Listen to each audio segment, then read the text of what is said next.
Hey everyone, and welcome back to another video. And in this video I'm going to show you how to get your tax documents on Cash App. Now this video is going to be particularly useful for individuals. Let's say that you want to go ahead and provide your accountant with your tax forms from Cash App. How do you actually go ahead and get your tax documents?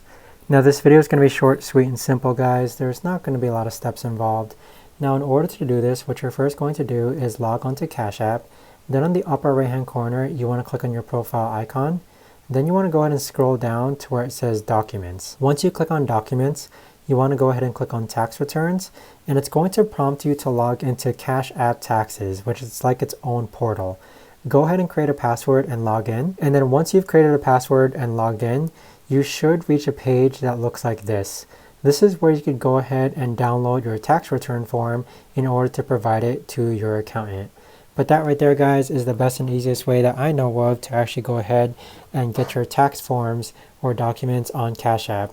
If you guys know of a better or easier way to actually do this, let me know in the comments down below. I would love to know. Thanks so much for watching, everyone, and I'll see you guys all in the next video.